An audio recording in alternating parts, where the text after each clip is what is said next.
মঙলবাৰে এই কাম কৰিলে আপোনাৰ জীৱনলৈ অহা প্ৰতিটো সমস্যাই সমাধান কৰিব হনুমানে। গতিকে মঙলবাৰে কৰক এইকেইটা প্ৰতিকাৰ। সপ্তাহৰ মঙলবাৰটো ভগৱান হনুমানৰ নামত উচৰ্গা কৰা হয়।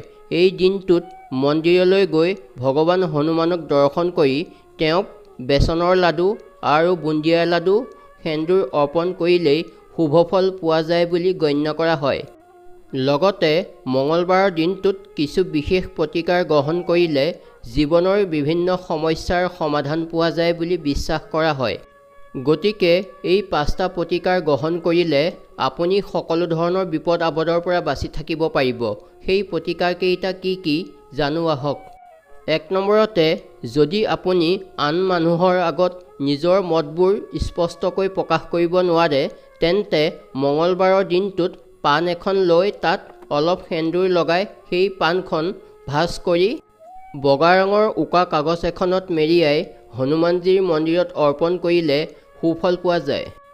2 নম্বৰতে, যদি আপুনি জীৱনত আৰ্থিক লাভ বৃদ্ধি কৰিব বিচাৰে, তেন্তে মঙলবাৰে হনুমান চালিচা 7 বাৰ পাঠ কৰিব লাগে আৰু পাঠ কৰাৰ পিছত হাতযোৰ কৰি হনুমানজীক প্ৰণাম কৰিব লাগে।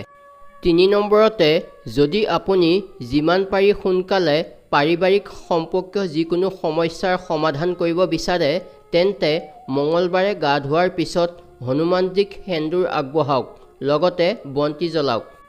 4 নম্বৰতে, পাৰিবাৰিক সম্পৰ্কত যদি মধুৰতা বজাই ৰাখিব বিচাৰে, তেন্তে মঙলবাৰে হনুমানজীক মৌ আগবঢ়াব লাগে। লগতে ওম হন হনুমন্তে নমঃ মন্ত্ৰটো 51 বাৰ জপ কৰিব লাগে।